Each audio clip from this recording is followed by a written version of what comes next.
Right, so this is episode 13 of Music and More.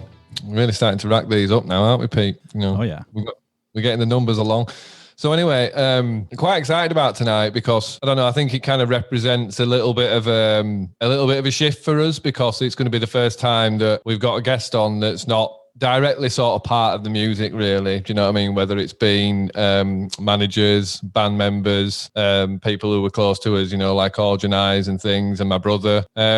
So tonight we've got Patrick Matthews from The Vines coming on, and I'm really excited about that because, as we will talk about, you know, we had some really great times with that band. We were both sort of, I mean, obviously they were bigger than us, I'd say, but we were both sort of at a stage at the same time where we were becoming pretty big, really, I suppose. But anyway, before I get off to, you know, too far ahead of myself, let's Pete, how are you doing? I'm doing well, man. I'm ready. I'm ready for this. This is going to be fun. I've always been a big fan of the Vines as well. So yeah, early 2000s was a good time for music, man. I mean, things were just happening. Foo Fighters were killing it. Yeah, definitely. Vines are killing it. The music. I mean, it was a good time for music. Yeah, definitely. Like you say, just some of my best memories of being in a band are being on tour with the Vines. You know, thinking back to all the tours we did, being out with the Vines was just amazing. Yeah. And so yeah, we are actually currently sat waiting for Patrick. It'll be a few minutes and he's going to come in, but I thought there might be a nice element to,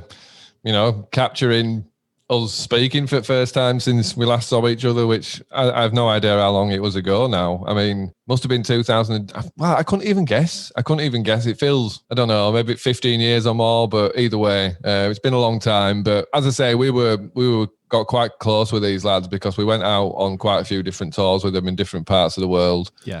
So, it should be a really fun conversation. Should be a really interesting conversation. And, you know, I'm hoping that Patrick's got similar, things to talk about in terms of, you know, obviously being in a really big band, being a co-founder of a really big successful band like the Vines. And obviously they had well-documented sort of difficulties themselves, not sort of in the same way that we did, but obviously anyone who's in a band can relate to things like that.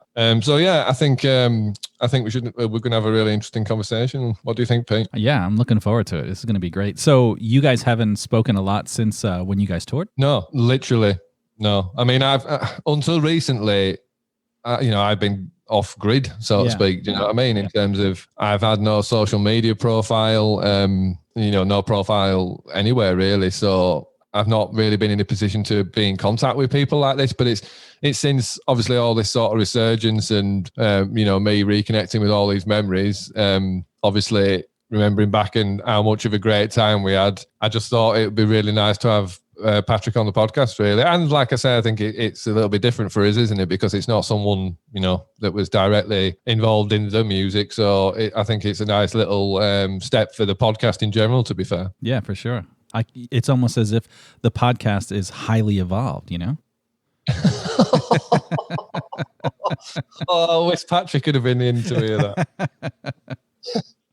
It's kind of weird to think that he could literally just drop into the podcast any second. Like, he could just boom up. Hey, there he is. Yeah, that's kind of cool. Pretty much what's going to happen. Yeah, that's funny. Right. Have we got some connection? Hey. Just waiting for. I think he's got. Are you muted, Pat? I think you're muted, Pat. Oh my God. Yeah, I see him muted there. Yeah. There he is. Pat. There you go. Patrick, how's it going? Good. How you doing, mate? Long time. Let me just turn you up.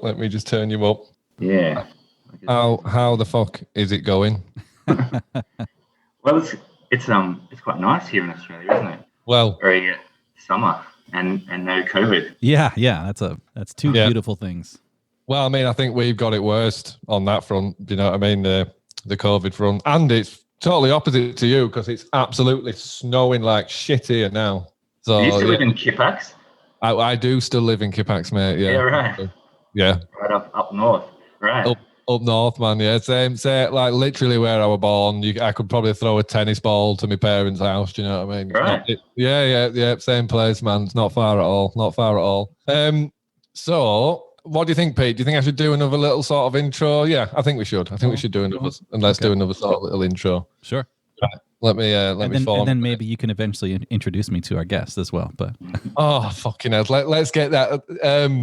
Let's get that out of the way first. Yeah. So I mean, this was the main purpose behind the long text that I actually sent Patrick P, was to effectively describe who you are and your role in this podcast. You know what I mean? That it's really fun having Pete on the podcast to well, as I said in the text, really, Patrick, to sort of direct where the conversations go. And as I say, he's a big Vines fan as well. So sure, he's like Paul Schaefer to David Letterman. That sort of thing. Yeah, absolutely. Right. Okay. Right. Let me just do another. Same hairstyle too. Yeah. Right, okay. So as I was saying, Patrick Matthews from the Vines has very kindly given up some of his time to come on the podcast with me and Pete and reminisce about old times, talk about life, whatever it is we're going to eventually do. You know, we don't usually plan these things. They just kind of go where they're going to go.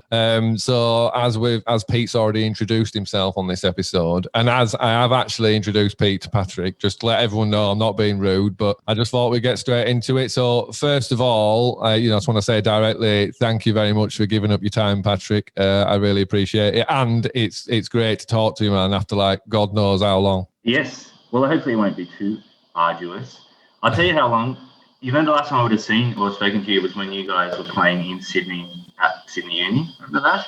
I do remember that. Australian tour is probably was that 2008? It must have been. Would that have been with the Fratellis? No, I don't think you had an overseas. Well, I didn't see an overseas sport band. It was definitely a few years after, all those US tours. Yeah.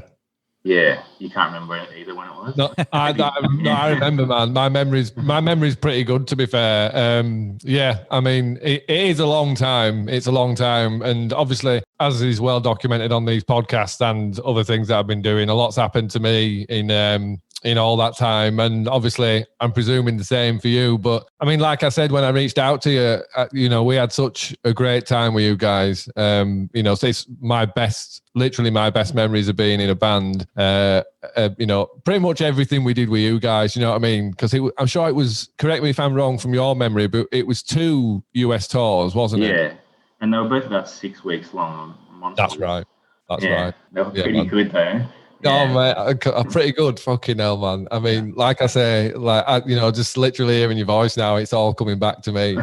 You know what I mean? Like, we had such a fucking riot. And as I've just been trying to say to Pete as well, we went out with a lot of bands, a lot of sort of really successful bands at the time as well, such as yourselves. And, we never had that sort of connection that we had with you guys. And I know that's not just me. Every one of us feels like that. And when I mentioned that, I were reaching out to you to come on the podcast, everyone were like, oh, that, such a great idea, because, we had a lot of fun, didn't we? Especially on them, like you say, them 6-week Monster American tours. Absolutely brilliant. Yeah. Yeah. But the thing is, it's all a bit of a blur, isn't it? Like the individual shows, it's all a bit. It was that. Yeah. Yeah, exactly. Right. It does all sort of roll into one, a lot of the memories. But I mean, and this is something that we talked about, us lads, since I've had them on the podcast as well, is a lot of it just incredibly childish. I think that's a difference as well, because I think you're about 10 years older than me, maybe slightly less. But when we were really young, and you were very young, yeah, and you guys were a little bit older, and it were almost like you guys were sort of looking out for us. Do you know what I mean? And that's kind of how it felt to me, anyway. Like I say, I sort of really looked up to you guys in terms of how you were handling yourselves, I guess, and especially with sort of surviving Craig's antics. Do you know what I mean? Like even like live. Do you know what I mean? Mainly live, and I don't know. Maybe that's something we can talk about, and even in the studio and things like that. We never really got into how you guys went about doing that, but I mean, there's two sides to all those things, isn't there? Because it was just a wild ride, and we had a lot of fun. But at the same time, I think there were difficult points for everyone on those tours. Do you know what I mean? Yes, well, we were surviving. I mean, we weren't handling Craig that well, I don't think. Like we didn't really. It just went on and on and on, and nothing we sort of tried made anything too much better. Like Craig just got worse and worse. But he's his own. We weren't helping him either, I suppose. He was, more and more out of touch with how to be a functional, touring musician. Well, exactly. But I mean, it's something that we've talked about again, in that it unfortunately, sort of, it's the perfect environment to effectively get away with that sort of stuff in terms of, you know, the right people not pulling you up on it. Do you know what I mean? Yeah. In a way. And of course, it really spiraled for you guys as well, didn't it, in terms of the press and how they were reacting to how Craig was behaving. Do you know what I mean? I think that it snowballed and it became, you know, people were almost, you know, working to fuel the fire in some ways. Certainly not making any effort to you know, to attempt to address the problem. Oh, yeah, well, it's great press when you got a crazy singer and anything he did, like throwing hamburgers at cars in front of the enemy, or even so far, you know, I looked at all our press because I was trying to write a book. I've written it, but like we've had this interview. The worst interview was when we did Kerrang in 2004, second album Kerrang, Kerrang didn't like us and Craig didn't like them. Yeah. It was so hard to read because he's basically saying to the guy like, "I hate your magazine," and the journalist. Oh no. Band. But even still, that's still kind of good press. Like no one was really. Why would anyone in the record company be stopping in and saying like, "No, this has gone too far"? It was all, until it just completely blows up and he gets put in hospital. Yeah. And I think I want to talk about that, but maybe we should start a little earlier. I don't know how much time you have, but for me, it would be really interesting to hear a little bit about the beginning, sort of how you guys even became to be on the same tour. That I'm curious about that. Talk a little bit about the touring, as much as we can remember, or as much as makes sense. And then I'd love to. I've even got some questions that are not related to the music, more about maybe go back to McDonald's. How did you guys start out, and then and get. I'm super curious a little bit about how that part, because I've heard some bits and pieces that, I think everybody knows that you guys both started at McDonald's and then went on a band, but I certainly have some questions about those early days and then maybe even about some of the songwriting process with you guys in those early albums. And it would be really cool to start at least with how you guys came to even be aware that the music existed and then got put on the same tour. Was that a choice, or did you guys get thrown together? The way I remember it is, I think we had a little bit of a choice of support band, and we were listening to some other Capitol bands. I think our first tour in America was with OK Go, I think, but so they're another Capitol band. I guess we had to choose a Capitol band, and I don't know what there was. They didn't have that many rock bands, but anyway, we heard, me and Craig. I remember this. This is what I remember anyway. We heard that EP. What was your EP? It might have been the People EP, the first one. Yeah, maybe that. And we were both quite into it. But that's about all I remember. And we said to Andy or to the Capitol people, that this is the band. It was both, it was straight, like you made music that we really liked. And then it was like incredibly quick. So I don't know if you'd already been booked on that tour anyway, because it felt like, and then 2 weeks later we met you we always start off as a Philadelphia. That does ring a bell, Philadelphia, yeah. I remember, because you probably don't remember this, but we have, and this probably won't mean out to you either, Pete, but this will mean something to our listeners, that This Is Your Life, the TV program. Now, our sound guy, his brother was actually Ashley on Emmerdale. So our sound guy was literally filming a This Is Your Life episode at the sound desk on the first day we played with the Vines. As I say, that won't mean anything to you two, but that was just mental for us, because This Is Your Life is like a massive TV program in the UK. But yeah, man, I remember the venue, because I remember the floor sloping right down towards the front of it. I remember the gig as well, and that's one fun thing I'm experiencing really, is just the sheer amount of stuff I can remember, do you know what I mean, and literally sort of pinpoint. But yeah, I mean, we were massively aware of you guys, obviously, because you were blowing up all over the world at that point. And that was just what like month was that? Was that like sort of summer, northern summer? Was it June or July? I don't remember. I can't remember really. And that's the only thing I'm not very good at, is pinpointing the sort of time of year, unless you can literally remember snow or whatever. But better question, did you have Highly Evolved only, or was it also with Winning Days? Because Winning Days came out. Oh yeah, no, Highly Evolved only. No, it was definitely. It might have not even come out yet. I think that it was pretty early on. Oh, okay. Yeah. What do you remember? Maybe it was later. Maybe we did either side of a Christmas break. So maybe it was the end of 2002. So the album had come out. Things are going still reasonably well. Yeah. And then, we were on the up still, just. Yeah. And then you probably were there. That second tour that we did together, remember, did that end in New York at the Hammerstein or the Roseland Ballroom? Remember playing there? Yep, I do remember. And that was definitely on the down slope. Like it was half sold, and Craig was really starting to not give his best side.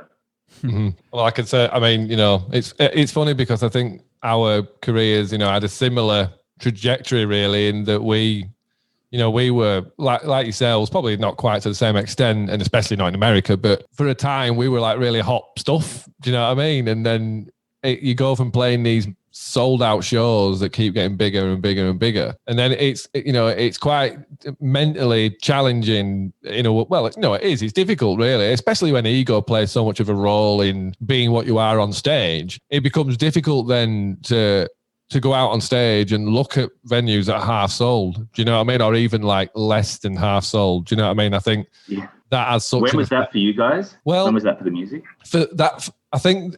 Do you know what? Right. So the real penny dropping moment for us will have been Kasabian blowing up in the UK. Do you know what I mean? And they're another band similar to yourselves, really, that we connected with massively. But it was kind of bittersweet that it was a Kasabian tour in America, and I'm guessing I'm trying to remember what year. In fact, I've got that. I think that was 2005. I've got the program tour. But yeah, the thing is that, like, I don't know, maybe you could look back now and say that what Kasabian did was they took kind of the essence of what we were doing and they made it a little bit more sort of concise, if you will, and they put an image behind it. But regardless of that anyway, we were like, it was difficult because I remember we were supposed to be headlining that tour, and it was a situation where I'm sure the first night we're in New York and like Kasabian was the support, and I went out to watch them, and the place were absolutely heaving because there was such a massive buzz about Kasabian, and the buzz had spread to America. So I was sort of going out into these venues, well, especially on that first night, and it was packed. And then obviously we're on next, and then like a big percentage of the crowd leaves. Mm. That's the point where you're like, well, hang on, you know what I mean? And it was a case of. Yeah. I think what we actually did then is we I can't remember if it was me or I can't remember who came to this decision, but we effectively said, let's co-headline. Do you know what I mean? You headline one night, we'll headline the next night, because, do you know what I mean? Because it got in, you start to think, shit, man, do you know what I mean? We can't have half the crowd walking out after the fucking support band. We had an identical situation with Jet in 2004. Right. So, and Jet were like, it was like everywhere you went, "Are you going to be my girl?" was on. Yeah. Like you'd walk down the street and you'd hear it. And then so we'd play after them, and people would leave, especially in New York. New York was like, everyone left Dominance. It was. Yeah. Well, in New York, they probably just came to hear that one song. Oh, yeah. You could say that. Console yourself. But yeah, similar. But my band, other band, Youth Grit, played with the music in England in 2005, and we're still going off there. Those were amazing. Remember like that Fire Alarm, that show? Oh man, Keele University. I remember it. I remember it vividly. Yeah, I remember it. The fire alarm went off because it was just going off so much, and there was too much sweat or something. Yeah, well, people over cell rooms. Do you know what I mean? I don't know whether that still happens. Oh, well, but anyway, promoters over cell rooms, and like you say, the heat and sweat that's generated in them places, and the beer fights that happen. I mean, Christ, was it on that same tour? Did you? You might not remember. Did we play Hull on that same tour? Yeah, I think so. Yeah, because I've been to Hull. Yeah, that's right. And someone spilled a pint on the sound desk, on the mixing desk, and everything went off again. Right. You know what I mean? But yeah, we to be fair, I suppose we still had the hardcore. Do you know what I mean? Even though venues were half full. But of course, obviously, you shrink the venues accordingly. Do you know? And that's a difficult trajectory as well. Do you know what I mean? Where you're going up and you're playing these bigger and bigger and more exciting venues, and then they start to get smaller. And you're not wrong with playing smaller venues. You like to play an intimate show every now and again, but when you're like, this is because you're not selling as many tickets. Wave crested. Yeah. What happened? Yeah. What I always found interesting about watching the Vines live was mad respect for Patrick, because Craig would be losing his mind and crawling on the floor, and Patrick would be there just keeping the song going and singing the song, and the drummer, and it would just like, it would almost make it would like enhance the experience. So like, because if you would have been like, like, what are you doing? Then it would have just been awkward. But you guys like kept the show going, and it gave him a lot of room to almost like, it was like almost like free form art. Like he was doing this ridiculous rolling and crawling and like, and you could see the look on your face, like, especially like on Big Day Out 2003 and stuff. You'd be playing and you would be keeping the show going, and he would be, trying to pick up his guitar or throw it in the audience, which I always thought was crazy. Yeah. Well, I mean, I think in the end, it was more Hamish keeping the show actually together. But Craig was definitely playing with that. And I suppose the thing was, if you're a big fan, you might appreciate it. But by the time with the last sort of US tour, which is after the music, he would do things like we'd play a fast song, then we'd play an acoustic song second, and he'd smash his guitar during the slow song, the second song of the set, and he'd spend 10 minutes like dragging out the second, like Autumn Shade. And it was more tiresome for us. We were just, come on. These people have actually paid money to hear the songs on the record, and Yeah. That's if you're a fan. Like you say, though, I mean, it's difficult in it because there will have been an element, like you say, what will have been more enhancing the show for him? Do you know what I mean? Sort of Craig sort of behaving like that. I mean, look, I'm with you, man. Do you know what I mean? Like I find being on stage like quite stressful. Do you know what I mean? In terms of I want everything to go right, and if someone's instrument cuts out or something, I'm like, oh my god, do you know what I mean? Whereas like you guys, it would just commonplace for I suppose it's interesting, really. Well, it depends how you look at it, really. But do you think Craig was playing up to that, or do you think that the situation was becoming more and more difficult for Craig to rein his behaviour in? Do you know what I mean? Because I'm sure there would be a big difference there. Do you know what I mean? In terms of whether you sort of truly think he was just sort of thinking, hang on, do you know what I mean? Or, well, I suppose there's lots of different ways of looking at it, I suppose. Yeah. What would be your take on it? I think you're right. You just can't tell. Like he was good at playing the crazy person, and he was actually crazy, and he was out of control, but also he was playing up to the expectations, and you can't tangle all apart. But one thing, I think a certain type of journalist thought he was just making it all up, and that's still annoying to read back, and you sort of go like, how could you not see he's definitely off the planet? No, but he was, when they say like he's just carrying on to I don't know what would the end goal, like just to show off, and that was true as well. But where he's ended up with, Craig's ended up like living this life of a hermit down the road from his parents' house. And it's not like he went straight after the band and got a normal job, and he's a lifer. Yeah.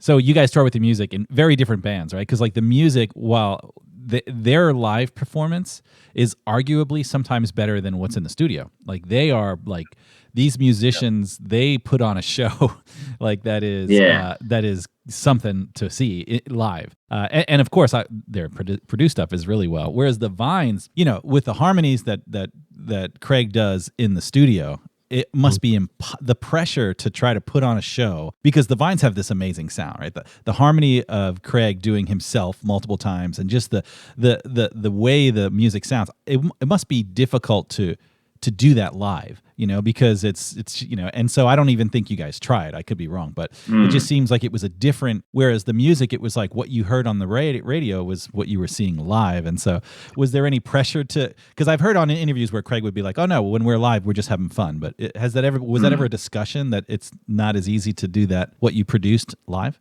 Yeah. I mean, but we didn't have to play the sort of quiet harmony laden songs. Like the frustrating thing for everyone in the band except Craig is that we had a perfect opportunity to do like a killer 45-minute set. Like we had enough fast songs and just drop a few sort of slow ones in. And then, we weren't virtuosos at our instruments like the music were. We were just like sort of a garage rock band. Yeah. But Craig would insist on like, he'd play one fast song, then one slow song, then one fast song and a slow song. And then he'd drag out the slow song until it was 7 minutes long and just kill all the momentum all the time. And then there was many discussions like, we'll just try and play, what the audience would like to hear and what the live show would be best handled. Yeah. He wouldn't hear of it. Well, I mean, I will say that, you know, watching Craig lose his shit, like, it, you know, it has, it, I mean, I'm sure you probably admit as well, elements of it do have its place in what you guys do. But, you know, Pete saying about the harmonies enhancing things on the record, that's entirely true. But again, like, I'm not being funny, and I'm sure you'll agree with this as well. But when Craig decided that he wanted to do things properly, it was fucking amazing. Do you know what I mean? In terms of like him opening up his voice and singing to the audience properly and engaging with them. Whenever he did that, my spine used to tingle every time. Do you know what I mean? And like that, I can imagine for you, I'm sure there was an element of, you know, do what you can do, man. It's so frustrating because, like I say, when, you know, that boy's voice soared, do you know what I mean? And like Autumn Shade 2 and stuff like that live, and a lot of tracks where he really came with the right attitude, do you know what I mean? And you could tell that it was going to be a good show. But the point being anyway, Pete, that while we have elements that are incredible, like, you know, Craig, when he really wants to, was absolutely incredible. Well, all I would say, he was, once I left the band, and there was this period where he was medicated for a bit, and he was capable of doing that night after night. Right. And that was a good, I mean, I saw them a couple of times in that, when he was really consistent, and you'd watch it. This was in 2007 or 8, say, you'd be like, man, could have done that in 2002. It would have been good, but it's not the way it worked. So he had it in him. But yeah, when you would have toured with us, it was very, like once every third show, he'd sort of pull one out and then be back to 2 more, screaming like a cat. Well, that's it. It's like the petulance in it. It's almost like he's like, look, I know these people want to hear me sing this properly, and I'm just not going to. Do you know what I mean? Exactly. And like you said, it's not something I really want to sort of delve into too much, because obviously, you know, it's more about the fact that frustration of, come on, man, just do it. And I suppose the only parallel I've got really, and it's not fair really, it's not a fair parallel to draw, but obviously Robert had problems with his voice. That became sort of a problem for us as a band, and Robert, do you know what I mean? We've talked about it. But again, there's that sort of frustration of, you know, like, it just can, you know, if you can just sort of hit them notes, man, it is just magical. And I guess it must, you know, in the same way that when Craig can do it night after night after night, and, you know, leaves people with jaws on the floors, because, you know, we were a great band, don't get me wrong, but you guys were a great band as well. Do you know what I mean? You call yourself garage rock, but you were still a great live performance, especially when Craig was deciding to either leave the guitar in one bit for longer than 30 seconds, or not destroy the microphone, or not start smashing up the drum kit. Do you know what I mean? But you know, your shows had some fucking energy. Do you know what I mean? They really did. Yeah, thanks. Yeah, it's like I say, it's not really a fair comparison to draw, but at the same time, it was things that played into the sort of the mental problems that you develop as being part of a band through that stress and that pressure of having to perform, really. And like, I think, you know, if I try and put myself in your situation, I mean, it's difficult because I don't know, you know, obviously the politics of everything, but I'd have found it intolerable. Do you know what I mean? Like, you smashed the guitar on the second song. You know what I mean? Like, mate. Do you know what I mean? And like your text, you know what I mean? Tony Bateman at the time, and he had to have a situation with Fender, didn't he? Where pretty much like he just got a box delivered to every venue that had just loads of bits. Do you know what I mean? Loads of necks. Yeah, necks, guitar body. I mean, bodies are difficult to smash, but you need a lot of necks. And, you know, Tony will be building these Frankenstein guitars in between songs, because, you know, you literally have some nights where you would have to think you are doing it on purpose now. Do you know what I mean? Where you kill one and then he kills another, and you're just like, well, you know, the show's got to go on in some capacity, surely. Speaking, going back to Robert's, like, did anyone ever mention, I was sure that Robert has this way of singing where he's sort of singing 2 notes at once. Did anyone ever mention that to you guys? You know, Rob really did use his voice like an instrument. Do you know what I mean? And I think that's something that a lot of people acknowledge. So when you're the one that's got to stand up there and be, well, not only the sort, you know, the enigmatic focal point, but you've actually got to deliver.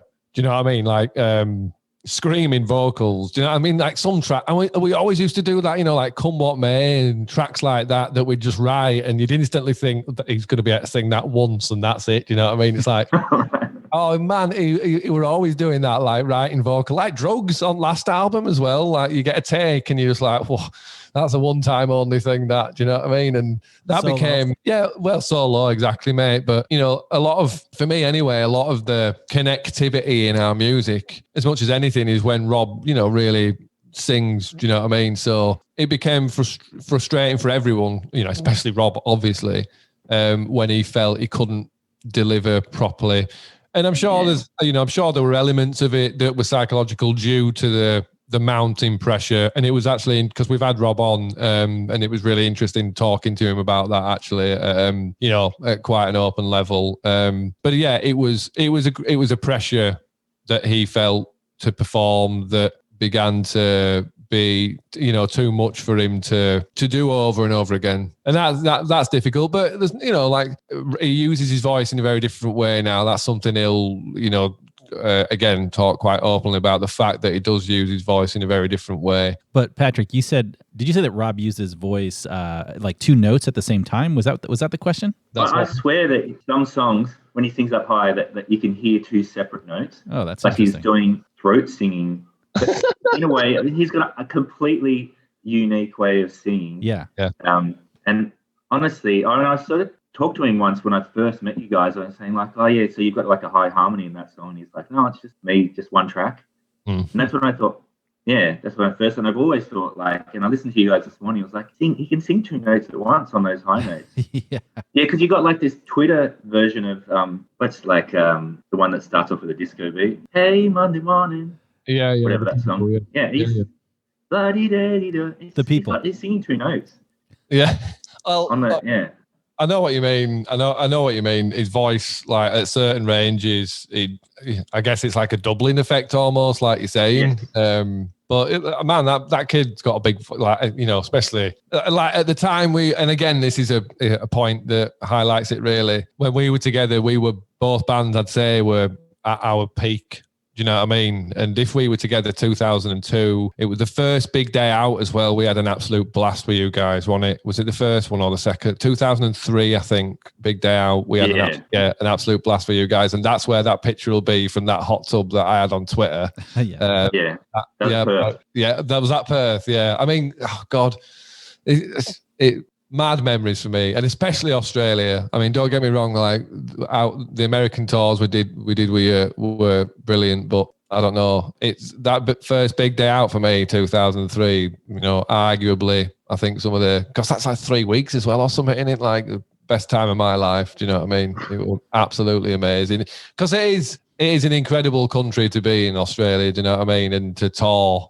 And it's just, the fucking crowds are great. It's a great place to be. I don't know. I've never had a bad time when I was there, to be honest. I'll tell you that it's like I was watching, you know the Sleaford Mods, because they're from up north, aren't they?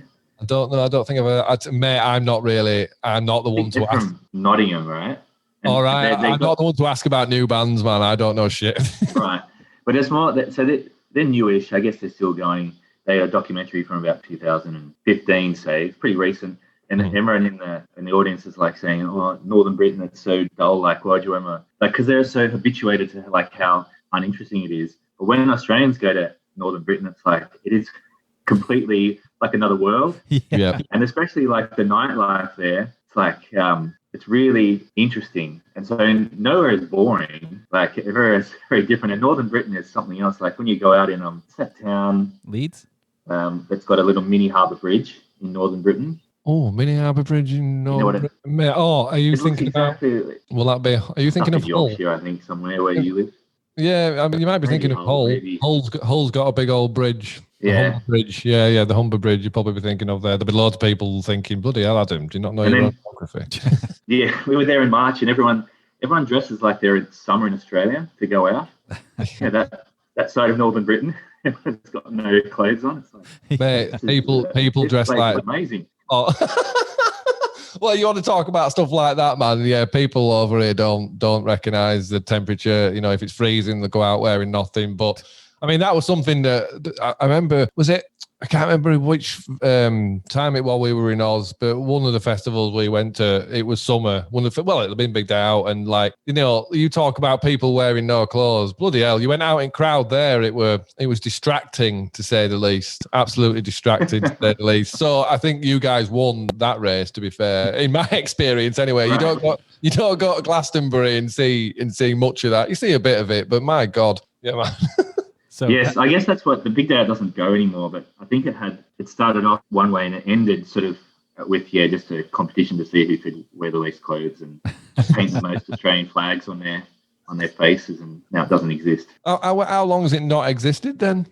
But I'd say maybe 10 years. Oh wow, maybe less, 5 at least. So Patrick, you toured with the music when they were pretty new, right? You know, they were just out of high school. So what was it like, you know, hanging out with these guys when they were literally just starting their fame? I'm curious what that must have been like. Well, when it's 4 distinct personalities, what we used to do, like, because Rob was definitely the strangest, because he was sort of like you know, like what you're saying is enigmatic. Like sometimes he just wanted to be left alone, and other times, I remember we played in Las Vegas, I think it was, and after I guess we played, there was a nightclub that started in the venue.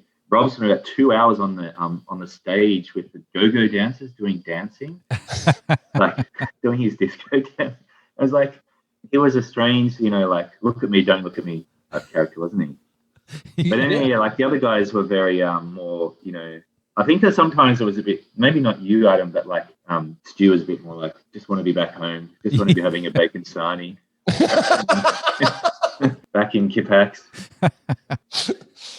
Yeah, man. I mean, maybe that was you. You know, well, I mean, we were a proper gang at that point, you know what I mean? And I think what was good about you guys is it was just like, we just mixed instantly and the gang just got much bigger. Do you know what I mean? Like a lot of the time people didn't get us, our humor. You know, we had a lot of in-jokes. We were constantly laughing at the people closest to us. Like, you know, our tour managers took some abuse off us. My God.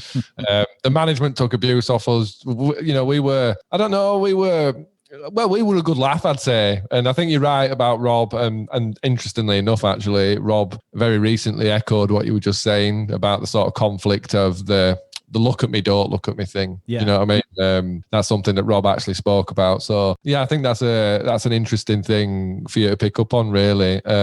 Because even though as a band you go through these experiences, a lot of the time it's difficult to know how people are processing it individually. Do you know what I mean? You can be with each other every day and not really know what anyone's thinking. Do you know what I mean? And yeah. I think maybe you could level that at us personally as a band, in that there was a lot about us, other than musically, but in terms of getting through days and all that sort of stuff, there was, you know, a lot of what we did was superficial. Do you know what I mean? We didn't really get sort of really deep into how things were affecting us with each other. I think we probably did separately with different people. Yeah. You know what I mean? And because of that, different people were privy to, you know, different people's mentalities, and, you know, that things will have made sense to, but the point being anyway, that it's a lot to go through, isn't it? You know what I mean? Sort of any sort of success. You could see when Rob was definitely, I think, sometimes struggling. I think you as well, like you could tell you were hitting the spliff at times. At times. Pretty hard. If we early in the day as well, daytimes and nightimes, which is probably sometimes a sign. And I was drinking. I mean, my one regret is that I spent every band, every tour, like probably drinking all the time. So yeah. But I mean, you know, you're very much correct in the sense that, well, again, talking openly about, you know, spliff or whatever. As soon as I discovered that, because I discovered that quite late, I was well into 18 before I even touched that. But I found that it was the only thing that made me, well, not get stage fright, if you know what I mean. I think at very early doors, it became a coping mechanism. Well, I'm not being funny, it became a coping mechanism for stress in general. You know, I still do have a very routinal pattern, and you know, I don't work as well if I'm off that. So, and I don't travel much. You know, I haven't been anywhere. The last time I got off of the music flight, that's the last time I've ever been on a plane. Because I find traveling stressful. I find flying extremely stressful, and I've done a lot of it. Do you know what I mean? And blah blah blah. I know all the stats or whatever, but for whatever reason, I find it incredibly difficult. So for me, that did snowball. There's no doubt about that did snowball. But I don't know. It was just kind of what I did. Do you know? And it just kept me quiet. I'm not being funny, but I think everyone had their own personalities, and I didn't realize. And it's a long conversation, really, but obviously I didn't realize at the time that I had sort of ADHD and bipolar to the degree that it needed medicating X, Y, Z. So the first thing I did when I had my initial psychiatric evaluations and all that sort of stuff was being told that it legitimized a lot of things in my own head, but the guy instantly turned around and said, "Look, pretty much 95% of people in your situation with your conditions rely on cannabis because it's one of the main things that alleviates the symptoms that cause you the stress and the anxiety and all the other things, So yeah, there's no doubt for me it was medicinal, really, I guess. Yeah. We're just thinking about those tours, like, because I guess we were playing a lot of shows, right? So I guess the focus was mainly like the biggest connection was just watching you guys play, I think. So we muck around a bit before the show, and then after the show might go out. Mm-hmm. But we actually just watched you, and it was a good combo, like, because you guys weren't in a way like threatening to us or to Craig. Like, it was more you play really well, but it wasn't like you were doing the same thing as us, maybe the way Jet was. Yeah. And also Jet were doing it better. That's interesting. So it was enjoyable to watch you guys play every night. And I watched AOL sessions with you guys, and Craig was actually wearing the music T-shirt. And as a matter of fact, Craig, he's been pretty vocal about his appreciation for you guys. Adam, I don't even know if you know this, but I got a quick clip. He was on a show called Rage, and they asked him to pick a couple of his favorite songs, and here's what he had to say. You guys actually were one of his top picks, so take a listen.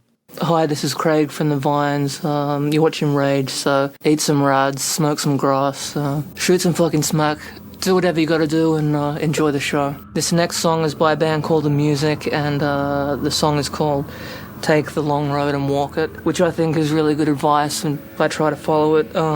We toured with this band in America a couple of times, and they were just out of high school, and really an amazing band. I think they split up now. So they did 3 albums. I can really recommend all of them. And again, this is Take the Long Road and Walk It by The Music. So yeah,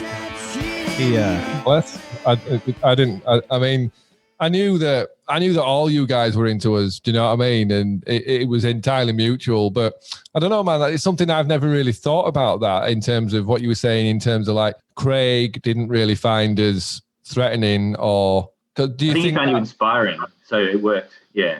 Do you think that played a role though, in terms of how well the tours went? Well, yeah. Was Craig very wary of bands, or was it more individuals, or would you say it were bands that represented a threat or something? Yeah, or it could have been bands he didn't like, or I guess he definitely found you 100% enjoyable and inspiring. So I guess that was very good.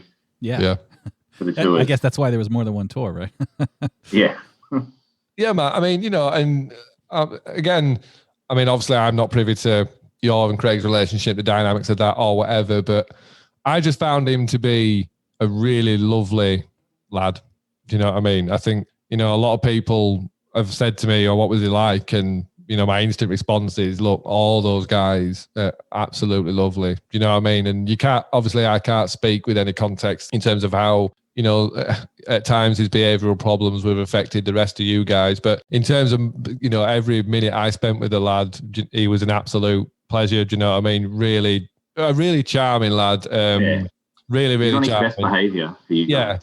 Yeah. And even when he won, like, he used to skateboard everywhere, didn't he? So like, he'd be skateboarding in the dressing room, trying to like ramp up on tables. He'd be knocking coffee all over everyone's private bags. Do you know what I mean? Messing everything up. And you guys are just like, you're just kind of used to it. Do you know what I mean? It's like, all right, spilled coffee all over me stuff. I'll just move that. But I don't know, man. He was just he's a really lovely lad. Obviously, I haven't spoke to any of you guys since our tours, but yeah, just absolutely mad memories from those tours. Yeah, absolutely mad. I mean, do you remember what we did to you on the last night of the last one? Do you not remember with the silly string, with the strippers? I remember Hamish put some baby powder on Phil's drums. Is that the same night? You got a... Oh, no, you got a stripper to come on stage. Oh, no, Hamish did that. Wait, no, you tell me. Yeah, Hamish had, I don't know who it was, but I was stood there waiting for my guitar change, and a stripper walks on with my guitar and just brings me my guitar. And obviously, my guitar tech, at the time, we were like a 6'3" Glaswegian bloke, do you know what I mean? Massive guy. So I turned to get my guitar anyway, and there's obviously this, rather elegant lady walking across the stage naked with my guitar, which was mighty confusing at the time. But anyway, what we did to you, and I still bear the scars of this incident, but we decided it'd be a good idea on your last song to effectively attack you with silly string. And I had Hamish. I can't remember who had anyone else, but my job was to silly string Hamish. So obviously the poor lad's playing the drums, and then it was right on the last song, we all sort of kind of leapt out from our hidey spots, as you will. And I had this kind of silly string, man, and I had it trained on Hamish's mouth. And he would try to play, and he would try to breathe through his mouth, and I had the silly string just going in his mouth for literally about 30, 40 seconds. And as a result of which, anyway, when he finished playing, he leapt out of his stool and chased me round the back corridors of this venue, managed to get hold of me, got me in a headlock, but he obviously had some spare sticks in his belt or something. So he's got me in a headlock, and one of his fucking drumsticks is wedged into my bloody eye. And I'm just whacking him on the back, going, my fucking eye, do you know what I mean? He eventually lets me up, and I pull my head up, and there's just fucking blood dripping out of my eye. And he was just like, oh shit, mate, I'm sorry. And I'm like, it's all right, it's just a little nick. But yeah, man, I deserved it, to be fair, because it must have been difficult for him to breathe, bless him. He's a consummate professional. He kept on playing no matter what. Yeah. Well, that's it, man. That kit was literally ripped apart around him sometimes, and he'd still be playing. Do you know what I mean? Yeah, he loved it, though. He loved it. That's one of the other things. You always read these reviews saying, the poor drummer. But Hamish loved that side of things. Oh, really? Did he? Yeah. He was like, yeah. I mean, he's the center of attention, and he was so good at it because he was quite instinctively, Craig would throw the guitar and he would sort of move this way and that just a little bit, just enough. Yeah. He loved it. Did you love it when he would unplug your bass, or was that? Yeah, no, that was but that was quite good in the sense that was finally like permission. It's like, okay, we'll go our separate ways. So that was annoying in the instant, but good in the long term. Yeah, sure. I mean, what sort of happened with that? Was it just like was it effectively a breakdown of your personal relationship that made you sort of walk in that sense? Had you had enough? Yeah. I mean, we hadn't really been talking much for ages. Oh, really? But we'd done a tour of Japan, and me and Ryan had walked off stage just a few nights before in Japan. Oh, really? Craig was calling the audience sheep, which is basically what he did at that Australian show, calling the audience in Japan stupid, saying that Japan's a stupid country. Ryan walked off first, and I thought, oh, that's a good idea. I'll just leave.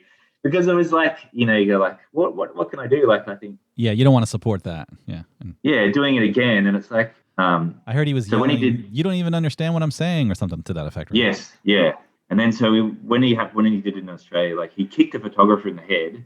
It's like, they're just taking photos. They're not trying to steal his soul. And then I said to him on stage, we don't have to do this if you don't want to. And then he turned my amp off after the next song. It's like, well, I don't have to do it, I guess. I don't want to. And it's for the best. Was that at the Annandale Hotel? The That's right. The official last, the way it reads obviously is so, poetic. It's like you walked off stage into a taxi, never to be seen again. Yes. Yeah. But so that was literally the last time you guys played together? Well, no, I know you had some reunions, but I mean, reunion shows. But that was the last time. Okay. Until 2018. So did you know that when you were leaving that day that was it, or did you think it was going to blow over? No, I guess it was going to be the last show for a while. Oh. I hadn't left the band, but we'd already cancelled all the oncoming, except for the the show that was the next night, we had to cancel one show at short notice, but we cancelled a US tour already the day before because the writing was on the wall. Like you couldn't keep going. Right. We were meant to do a 6-week tour with a band and like a band that didn't really suit us, like a new metal band. It was massive venues. We were the support band. Right. Yeah. And that, I mean, you know, I can even imagine that's not something that Craig's going to be as comfortable with. Do you know what I mean? Yeah. It was like we were going to, I can't think of the name of them, but they were big at the time. I think they're still going. But we were going to play Madison Square Gardens and that sort of venue, like 10,000 seat places all across America for 6 weeks.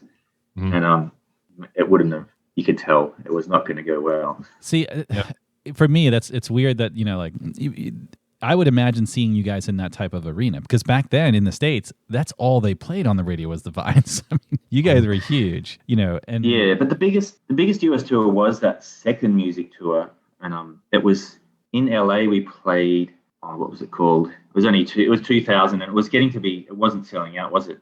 You're right, Adam. Yeah, I remember. Yeah, quiet, yeah.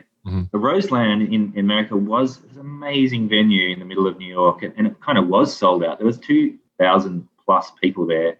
Craig did a terrible show, and yeah. I mean, you guys were on Letterman, which was hilarious, but you were almost on Jay Leno, which actually I think became more popular. The fact that he wouldn't let you guys come on. You know, for those that don't know Jay Leno in the States, I don't know how big that is in the UK or people are aware of that. We know, we know. Yeah. So you guys were supposed to be on Jay Leno, did a rehearsal, and then it didn't go well, and then he wouldn't let you play. I remember hearing about it at the time as like a big thing that he wouldn't let you play, but I didn't know all the details. We lasted about 30 seconds. So Craig hadn't slept, and Hamish started tuning his drums, and Craig was telling him to stop, but I don't think Hamish heard or understood or took a read of the situation. So then Craig just started smashing the drums before we even played the camera rehearsal. This is during the rehearsal? Yeah. So it was quite early in the morning. It was 9 a.m. because Jay Leno Letterman filmed at 5. I think Jay Leno filmed at 2 in the afternoon, or I'd say something like that. Yep. So at 9 a.m. we had to get up, and Craig hadn't been to sleep, and he smashed the drums. And everyone says, we got kicked off. I think we got ordered off. Yeah, like they said, please leave. Right. And we drove back to the hotel in sort of silence. Like pretty incredible. Right. Done that, but nothing was unprecedented. Everything was just the same. It's like, we just got kicked off Jay Leno. Of course. I mean, I remember. I certainly remember at the time. I mean, maybe it's a reason you sort of drank so much, you alluded to, but I felt like it kind of bounced off you at the time. Do you know what I mean? A lot of the shit that was going on that was pissing you off, it felt to me like it was bouncing off you. Do you know what I mean? Was that deliberate? As in, well, I can't fucking do out about it, so. Yeah. I guess it's only bounced off like I was, just try to ignore it or not react. Yes, yeah. And everyone was sort of trying to do that. So, you know, Brian definitely, I mean, there's all these stories, like say the enemy stories, that journalists would always talk about that. So that we'd look completely unfazed. And I guess it was only when he was personally attacking you that for me, that really got under my skin, if he'd say something about me. And so he'd attack people at the odd person when you were around, like maybe you might have seen him go at someone, but mostly he's occasionally niggle at me and occasionally niggle at Hamish, and Hamish just ignored it. He'd call Hamish all these names like sand clam and hamfish and tell him to shut up, and Hamish would just be like, oh, okay, fair enough. Like I would get quite hurt, and then it got really bad. Like then there was this period, maybe not when on tour, he'd be attacking all sorts of people. Like there's a big list. Our manager wrote us a list at the end of touring, like why we couldn't go on tour. And he threw a knife at someone in the Belgian radio station, and he like threatened to throw Edith Bowman. Is that her name? That UK celebrity.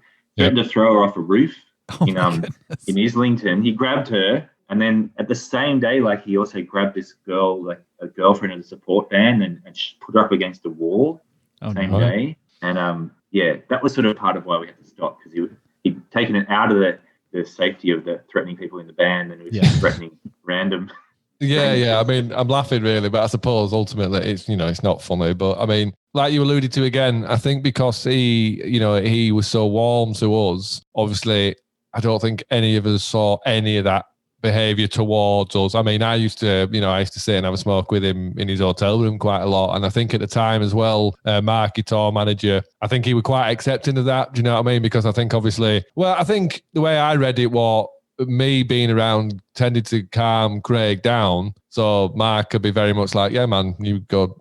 We've got some gear. I've got some gear for Craig. You go take it to him and sit with him for a few hours. Do you know what I mean? I'd be like, yeah, man, I'll go sit and have a smoke. I didn't know that. That's interesting. Oh yeah, man. Yeah. I think me and Craig used to sit and chill, but we did. There was a time because we got banned from the House of Blues. And I'm sure it must have been as a result of that tour with you when we were sort of playing some of the House of Blues venues, you know what I mean? Because we must, unless that was before, I can't remember, but I remember an incident with Craig and was it a security guard where I'm sure he threw or kicked something down some stairs anyway. But I think that like you say, we did see some of that behaviour, but it was primarily either towards, pieces of equipment on the stage or because he used to have a thing about pictures, like you say, but also people wanting autographs and things, didn't he? You know what I mean? He'd take exception to that as well if someone, you do though when someone brings you fucking 20 Rolling Stone magazines and wants them all signing because you're just like, well, they're going on eBay, aren't you? Right. But I remember people would stand at the bus and he'd come to the bus door and they'd be so excited. He'd be like, oh, will you sign all this? And he'd go, yeah, I'll sign it all. Yeah, take it, and slam bus door shut and disappear with it all. Right. Were you there?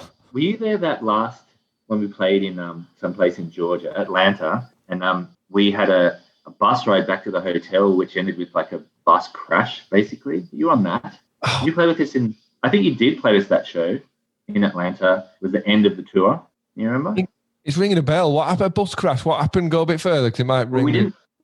I thought everyone was on the reason why the crash happened. It wasn't actually a crash. Like the bus driver just hit the brakes and everyone just slid from one end of the bus to the other. But we didn't actually hit anything outside the bus. But Craig had smashed a bottle right near some girl's head they'd been hanging around the dressing room. They're like, oh, everyone gets on the bus and go back to the hotel. Yeah. And he smashed a bottle and the bus driver turned around and thought something had happened and hit the brakes. And his wife, who was on the bus, she hit the windscreen with her face. And Ryan slid at least sort of 20 meters. Yikes. The whole length of the bus and cut his finger open. We had to go to the emergency room with him. And but I remember that afternoon, that was like, I'm sure it was you guys, I could be wrong, but that the situation in the car park was just crazy, like in terms of people coming, wanting to sign things. And these girls came along and said, can you sign our things? And Craig just jumped in the car and drove around. Convertible.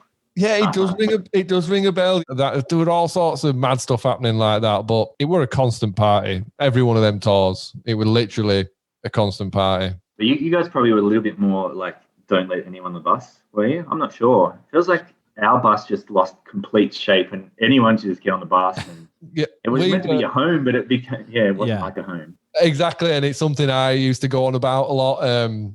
We used to have people on the bus, don't get me wrong, but we were always like, wary of shit like people's laptops and stuff. Do you know what I mean? I think we were probably a little bit more guarded than you guys. I mean, your guys' bus was like proper like rock and roll. We were a little bit more, I don't know, a little bit more, not quite so rock and roll. And that's something we've discussed as well, me and Rob and a couple of the other lads. We weren't really like that. And I think that's why that tour, whenever we toured with you guys, it just felt like, I don't know, it just felt like a proper fucking like rock and roll tour, do you know what I mean? Rather than us lads like. But Well, I mean, we're pretty soft. But like on that tour with Jet, like those guys are, all of them, except maybe Mark, just so rock and roll, like they'd stay up for 3 days in a row. Yeah. So like the Singer and Jet. And then, so Ryan in our band, he's a bit like that. It's sort of, can you imagine this staying up for 3 days? No. Missed 2 sleeps. I'd be in the hospital. Same.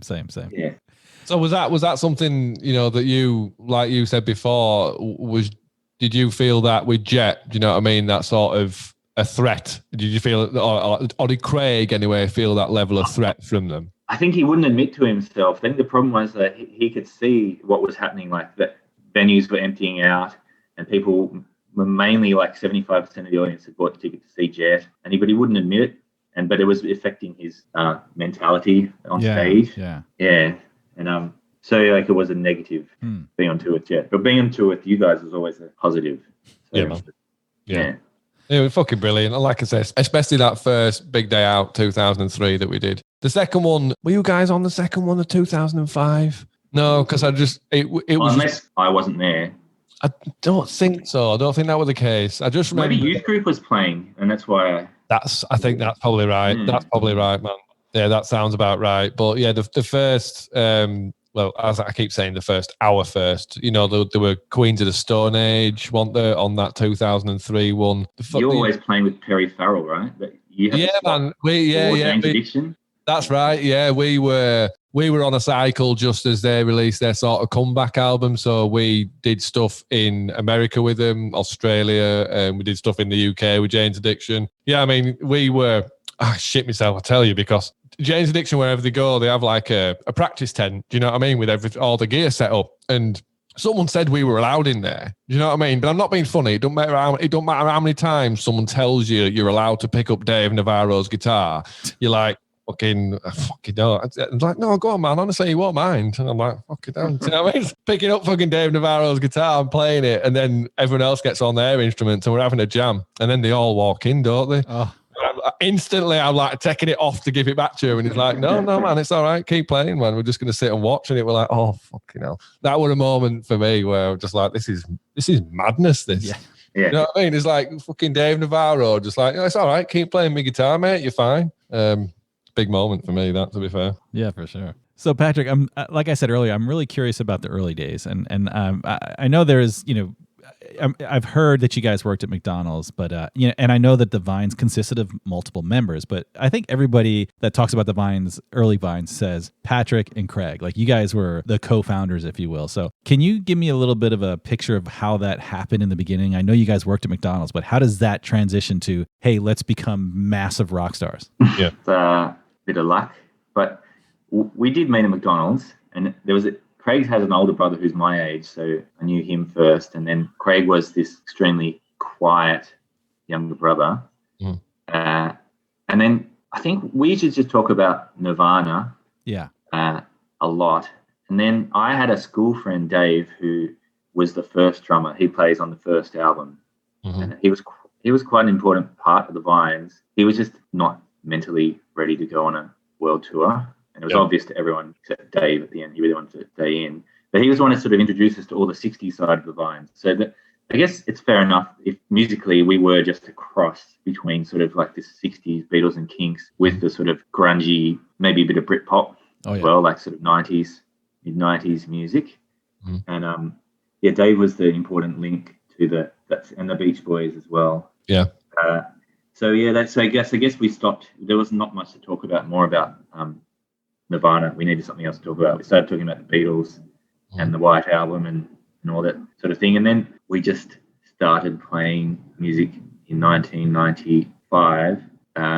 We never really got any more complex than just playing bar chords that we learned from like the Nirvana songbook. And after we just sort of, that's it. We just learned bar chords and that was it. We played some minor chords in there occasionally in the slow songs.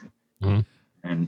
But when did you transition from covers to like, hey, let's actually write music? I guess from reading in my mind, as we read the Nirvana book, we knew that like cool bands didn't play covers, not you needed your own songs.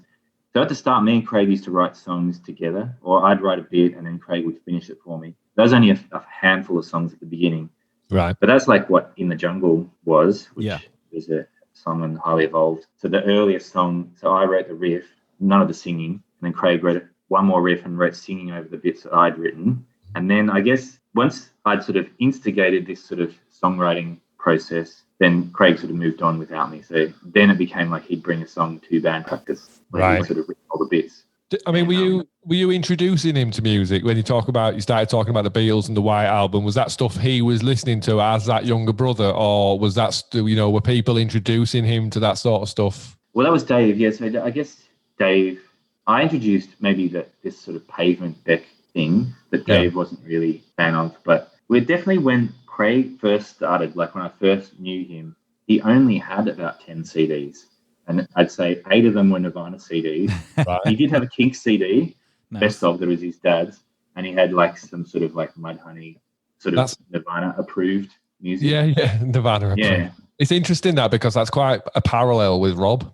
Do you know what I mean? Oh, like, yeah, Rob at the early stage, he never had like a, a hugely eclectic musical taste, in terms of like a collection. Do you know what I mean? And he, I'd probably tell you now he don't listen to a lot of music or whatever. So I don't know. I think there's a slight element of symmetry there, really, that I don't know. It's almost like you end up bringing your own thing to it. Do you know what I mean? Because you're not really looking to replicate what anyone did. I mean, I know you talk about the Nirvana element, but there's so much more to the Vines than that. Do you know what I mean? Yeah. And there always has been. Yeah. Someone, I think his personality, like he needs something to obsess about. Like if there's a personality trait which is underlying all that thing, like and that's sort of that Asperger's thing, he needs to like, and so the way, like I'm saying to you, like, that song of yours that starts off with whatever, Craig would know, guaranteed every music song, he would know all the titles. He'd probably know like the order that they appeared on the album. He'd know the artwork.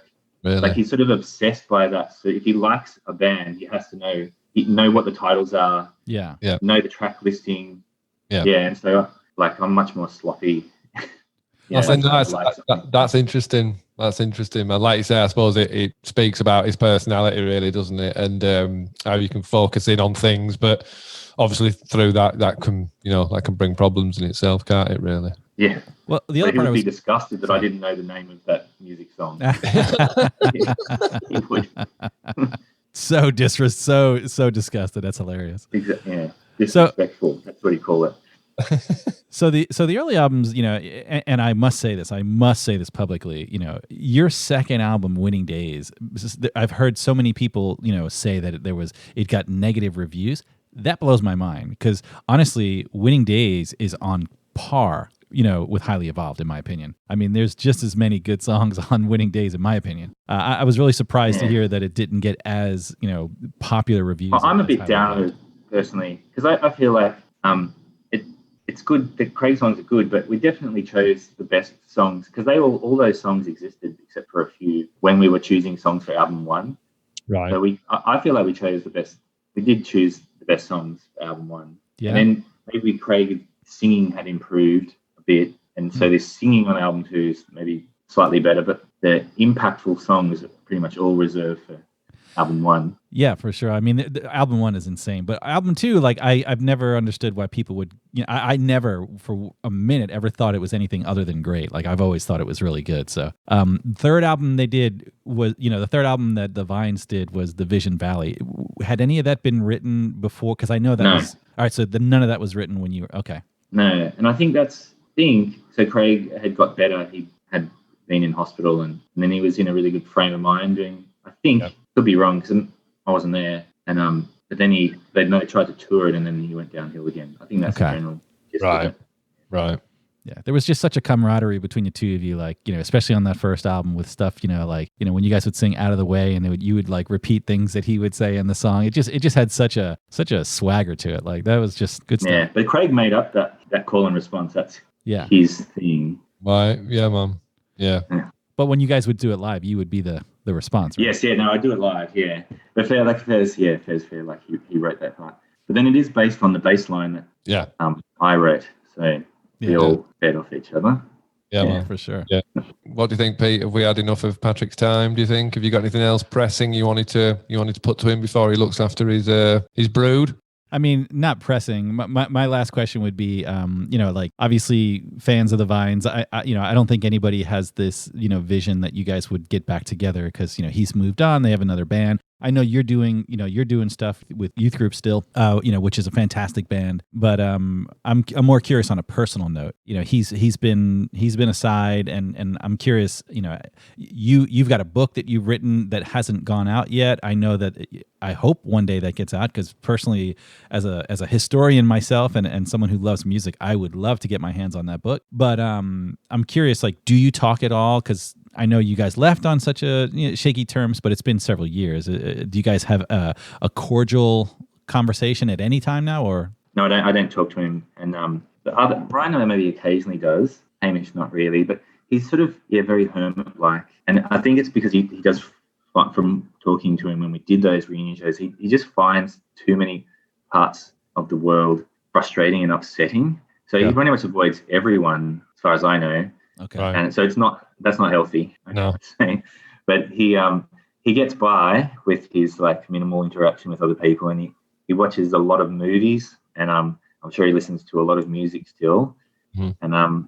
And we did think, me and Ryan thought when we did those reunion shows, it's like, well, you know, everything that's happened in the past, that's the past. Maybe we could like do some shows, because there would definitely be an audience there, but it was really obvious that he can't cope with the way he is now. I'm not saying totally he can't cope, so there's no way we could maybe play one Sydney show, but we couldn't even do an Australian tour because we couldn't fly to Melbourne because something would happen. He's too emotionally unstable, and you get to him too much. Things that other people can't even notice. He gets too bothered by them, and then he attacks people. It's understandable.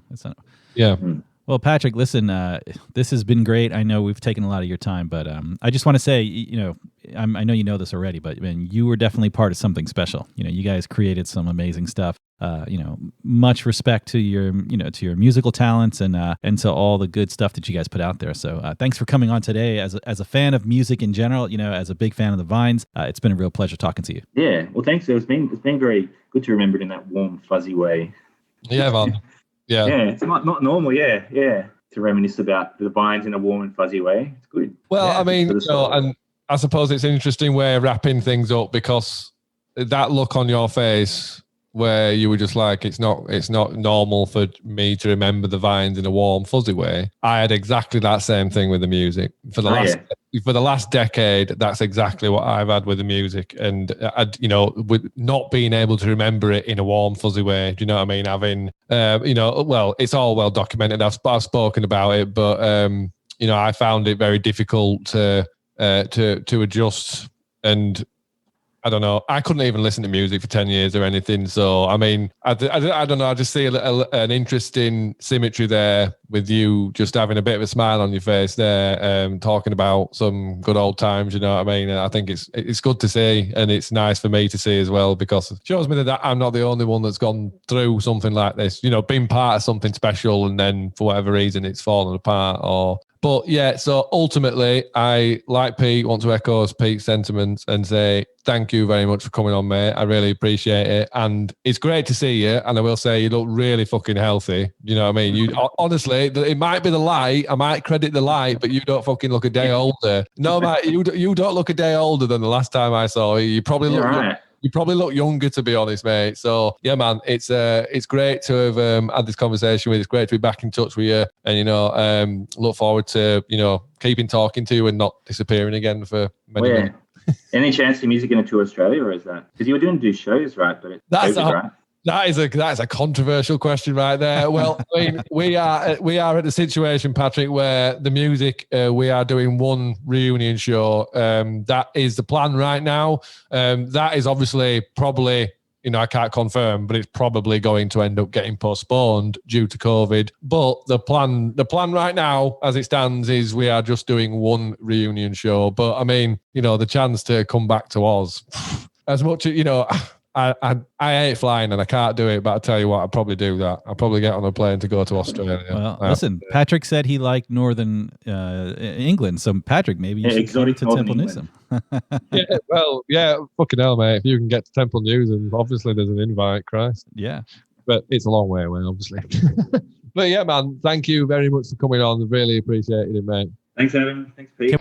Right, so this has been episode 13 of Music and More. It's been really nice to have Patrick on, talk about old times and stuff. A lot of fun memories. It was really good to have him on again, because an hour, well, you know, however long we've had, it's not been long enough to go through everything. But yeah, it will be really cool to have Patrick on again. But yeah, thank you very much for listening. I hope you've all enjoyed this episode. Thanks. Bye.